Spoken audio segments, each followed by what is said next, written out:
Side खबरों के लिए सब्सक्राइब करें फ्लेम मीडिया और उसके बाद बेल आइकन को प्रेस करें ताकि सबसे पहले आपको मिले एक्सक्लूसिव खबरें।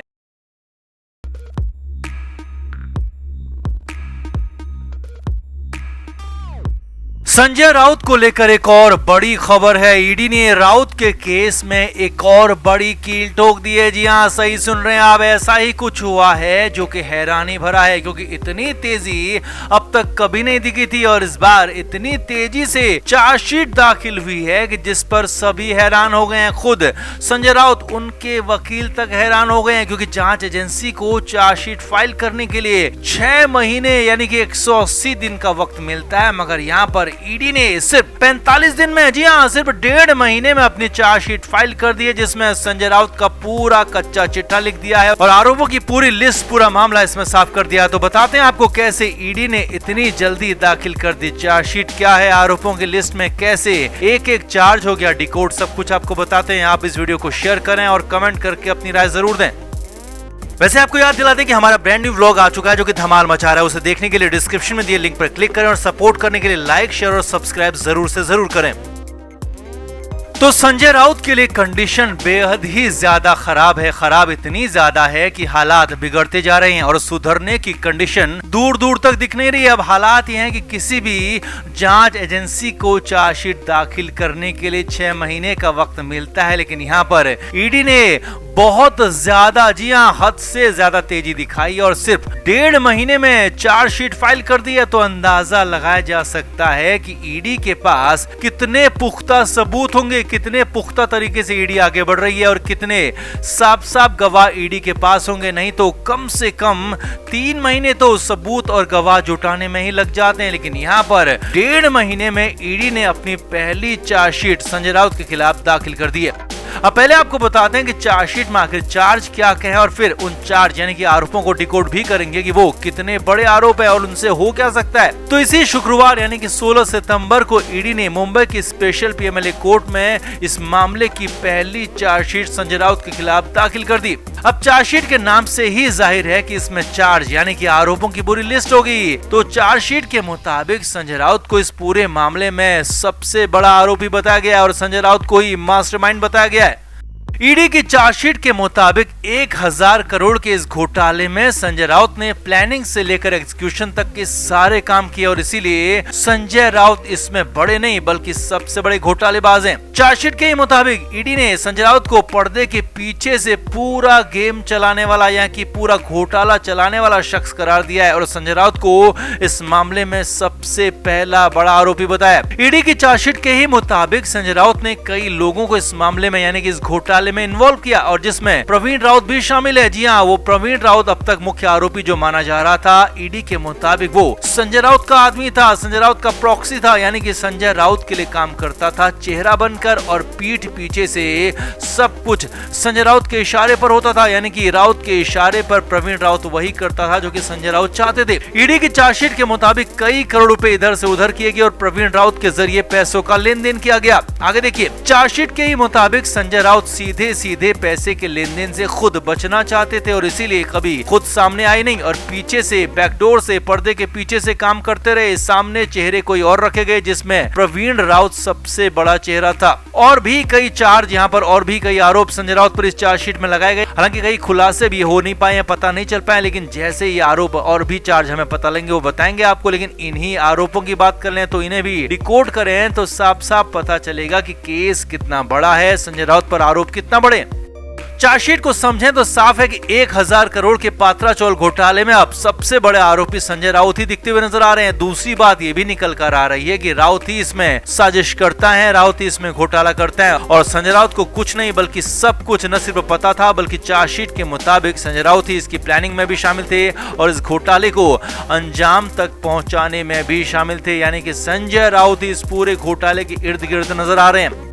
अब इसका साफ साफ मतलब यह है कि अब संजय राउत का बचना लगभग नामुमकिन नहीं कहा जाएगा, बल्कि हालात ये हैं कि अब राउत का बचना नामुमकिन हो गया है और राउत के एक नहीं दो नहीं बल्कि कई सारे रास्ते पूरी तरह से बंद हो गए और पूरी तरह से संजय राउत अब आगे बर्बाद हो चुके हैं। तो आपका इस पूरे मामले पर क्या कहना है, इस पूरी चार्जशीट पर क्या कहना है, आप भी कमेंट बॉक्स में अपनी राय जरूर दें, वीडियो को शेयर भी करें।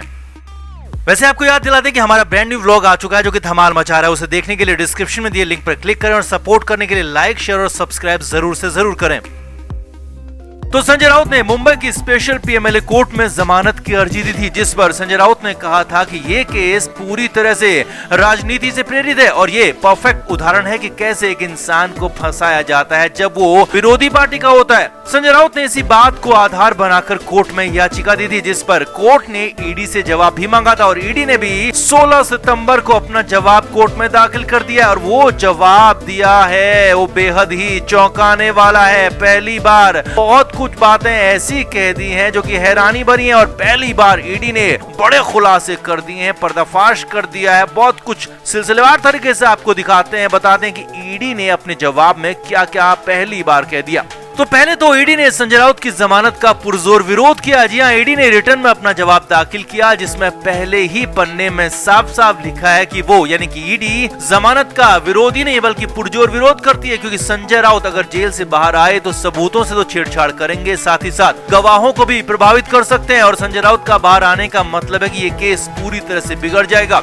आगे देखिए, ईडी ने अपने जवाब में संजय राउत की दलीलों का, बातों का खुलकर जवाब दिया है और पहली बार बताया है कि आखिर संजय राउत की पात्रा चौल घोटाले में भूमिका क्या थी, क्या गंदे कारनामे संजय राउत कर रहे थे। जी हां, अब तक राउत पर सिर्फ आरोप ही लगते रहे थे। यहाँ पर ईडी ने पहली बार सीधे सीधे बताया है कि संजय राउत इस घोटाले में अंदर तक शामिल थे और एक तरह से संजय राउत ही इसमें मास्टरमाइंड थे।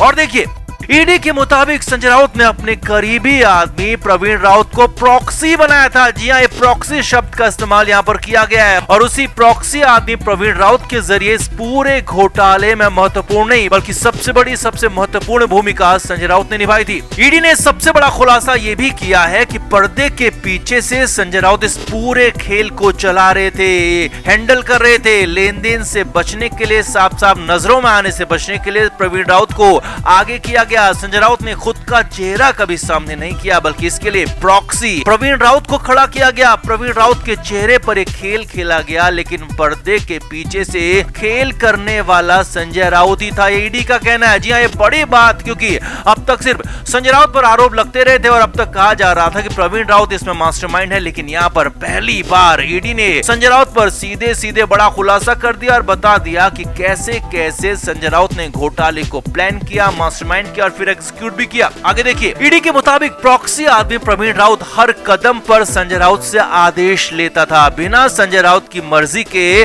प्रवीण राउत पत्ता भी नहीं हिलाता था, यानी कि प्रवीण राउत के मुंह से निकलने वाला एक एक शब्द संजय राउत का होता था और प्रवीण राउत के हाथ से होने वाला एक एक काम, एक एक सिग्नेचर संजय राउत का होता था। और यही बात ईडी ने यहाँ पर साफ साफ बता दी, समझा दी और इसे लेकर बड़ा खुलासा कर दिया। यानी कि ये बात साफ साफ यहाँ पर कर दी कि प्रवीण राउत, जिसे अब तक की इसमें मुख्य आरोपी माना जा रहा था, मुख्य साजिशकर्ता माना जा रहा था, वो सिर्फ एक मोहरा है, प्रॉक्सी है और यहाँ पर मास्टरमाइंड है संजय राउत। ये ईडी ने यहाँ पर साफ साफ कह दिया। और देखिए, ईडी के मुताबिक संजय राउत इस पूरे मामले का, इस पूरे घोटाले का मास्टरमाइंड है, जो कि पर्दे के पीछे से काम कर रहे थे और इसीलिए हर हाल में संजय राउत को जमानत मिलनी ही नहीं चाहिए, नहीं तो केस अभी के अभी खराब हो जाएगा, केस बिगड़ जाएगा और संजय राउत इस केस को भी इस पूरे घोटाले की ही तरह अपने हिसाब से मोड़ लेंगे, ये ईडी ने कहा है। तो कुल मिलाकर संजय राउत की पूरी तरह से हेकड़ी कोर्ट में उतार दी गई, साफ साफ बता दिया गया, साफ साफ ईडी ने कह दिया कि इस पूरे खेल में सबसे बड़े खिलाड़ी संजय राउत ही है। अब हालांकि